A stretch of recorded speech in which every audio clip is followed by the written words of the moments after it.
नमस्कार। श्री गणेशाय नमः। माते सरस्वती नमः।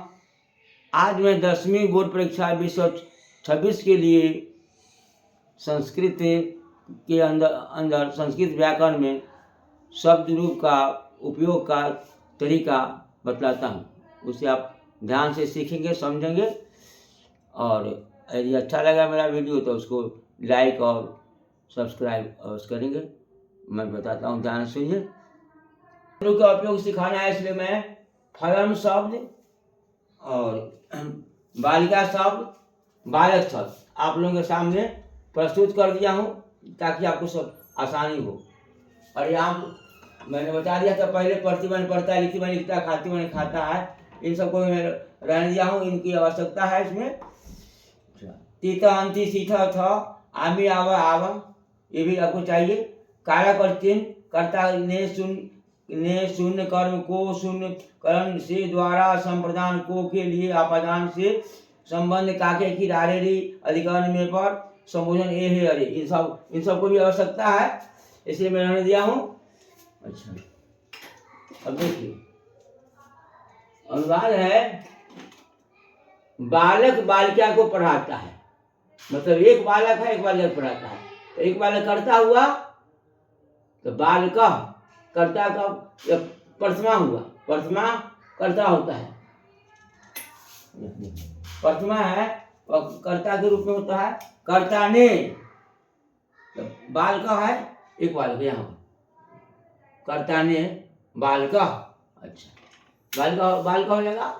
बालिका को, एक बालिका को कर्ता ने कर्म को, कर्म का चिन्ह आ गया, कर्म आ गया द्वितीय व्यक्ति, तो द्वितीय व्यक्ति लड़की को पढ़ाता है तो बालिका का रूप लगेगा द्वितीय का बालिकाम।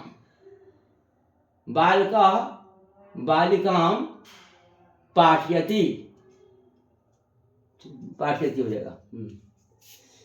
दूसरा देखिए, बालिका मतलब एक, बालक माने एक को पढ़ाती है।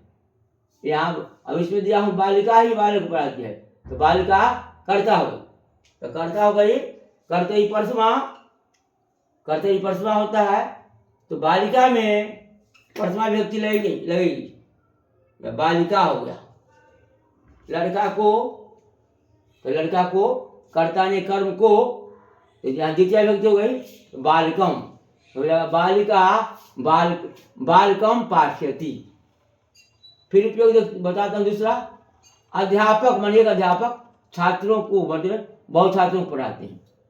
एक अध्यापक छात्रों को पढ़ाते हैं तो अध्यापक हो जाएगा। बालिका की तरह बालक भी अकारांत पुल्लिंग है, अध्यापक भी अकारांत पुल्लिंग है, तो हो जाएगा अध्यापक। किसको? बहुत छात्रों को, बहुत छात्रों को पढ़ाते हैं, तो छात्र का भी चूप चलेगा बालक की तरह, इस तरह से चलेगा। छात्रा छात्रा छात्रा, छात्रम छात्रा छात्रान, कर्ता ने कर्म को, बहुत छात्र है इसलिए बहुवचन का प्रयोग होगा, बालकान छात्रान है। अध्यापक छात्रान पाठयति हो गया। अगला देखिए, पिता मतलब एक है, पुत्र को किताबें मतलब बहुत किताबें देते हैं, पिता पुत्र को किताबें देते हैं, तो पिता कर्ता हो गए तो हो जाएगा जनक, या पिता भी लिख सकते हैं।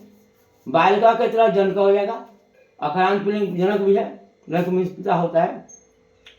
जनक पुत्र को तो मन चतुर्थी व्यक्ति लगेगा, पुत्र के लिए हो गया, कर्ता ने कर्म को कर्ण से संप्रदान को के लिए, तो के लिए किताबें देते हैं, तो पुत्र के लिए देते हैं, पुत्र को देते हैं, तो पुत्र के लिए, पुत्र की फायदा के लिए, लाभ के लिए, तो उसके लाभ के लिए तो उसमें चतुर्थी व्यक्ति लग जाएगा। तो किसको देते हैं? छात्रों को तो हो गया है ना। पिता पुत्र को, हमारे पिता को जन का पुत्राय, पुत्र को देते हैं पुत्र के लाभ के लिए, तो चतुर्थी व्यक्ति हो जाएगा पुत्राय, तो जन का पुत्राय। क्या देते हैं? किताबें देते हैं। पुस्तकम पुस्तके पुस्तकानी, फलम फले फलानी की तरह हो जाएगा, फलम फले फलानी मन बहुत सी किताबें देते हैं, तो कर्म देते हैं यहाँ यही लगेगा, पुस्तकानी फलानी की जगह पुस्तकानी, इसी तरह पर चलेगा, उसका भी देते हैं कि हो जाएगा ददाति, जनकः पुत्राय पुस्तकानि ददाति। फिर आगे देखिए, राम मतलब एक राम है, दरिद्र को अन्न देता है, माने एक दरिद्र को, राम एक दरिद्र को अन्न देता है। तो रामः दरिद्राय के लिए है चतुर्थी व्यक्ति। चतुर्थी देखिए, बालक कितना वर्ड हो गया, बालका की जगह हो जाएगा। हाँ, तो उसके बाद है राम माने एक राम है, दरिद्र माने एक दरिद्र को अन्न देता है। तो राम हो गया, कर्ता हो गया राम, बालिका के जगह पर राम हो गया, बालक के आधार पर राम क्या, दरिद्र को माने दरिद्र के लाभ के लिए देता है। तो चतुर्थी व्यक्ति, जिसके लाभ के लिए काम हो, चतुर्थी व्यक्ति, कर्ता ने कर्म को कर्ण से संप्रदान को के लिए, तो चतुर्थी व्यक्ति। दरिद्राय, बालिका के स्थान पर क्या हो जाएगा, दरिद्राय अन्नम ददाति, अन्न देता है। हो गया। अब आगे देखिए, मैं कलम से पत्र लिखता हूं। तो मैं करता हो गया, कलम से, कलम के द्वारा हो गया। तो यह हो गया तृतीय व्यक्ति, जिसके सहायता से काम हो, तृतीय व्यक्ति इसमें लगती है, कर्ण कारक होता है। तो हो गया अहम कलमे पत्रम लिखामि, आम कलमे पत्रम लिखामि, आम के साथ आमी लगता है। अच्छा, उसके बाद है सोहन विद्यालय में पढ़ता है। तो विद्यालय में हो गया, सप्तमी व्यक्ति हो गया, अधिकरण हो गया। तो सोन विद्यालय में हो गया सप्तमी व्यक्ति। तो बालके के जगह पर क्या हो जाएगा, विद्यालय सोन विद्यालय पठती माने पढ़ता है। सोहन विद्यालय पढ़ती, सोहन विद्यालय में पढ़ता है, सप्तमी व्यक्ति को बोला गया। अब उसका देखिए, सीता अध्यापक को खिलाती है। तो सीता अध्यापक को जिसको हम खिलाते हैं, उसमें भी चतुर्थी व्यक्ति लगती है, क्योंकि उनका पेट भरता है, उनके लाभ के लिए हुआ। तो हो गया सीता अध्यापकाय भोजयति, अध्यापक खिलाती है। अच्छा, उसके बाद है हे राम यहाँ आइए। हे राम मतलब संबोधन हो गया, हे हो गया संबोधन यहाँ, ऐसे इसकी तरफ पर, बालक की तरफ पर। हे राम के मतलब क्या होगा संबोधन में, हे राम, हे बालक नहीं होगा, हे राम यहाँ आइए, अत्र आगच्छ, यहाँ आइए। हो गया। उसके बाद रमेश की माँ भोजन पकाती है। रमेश की माँ में षष्ठी व्यक्ति लग जाएगा। तो रमेशस्य जननी, तो माता होगा, रमेशस्य जननी कहिए या माता कहिए, दोनों बात एक ही है। भोजन पकाते, भोजनम पचती। उसका है वृक्ष से पत्ते गिरते हैं।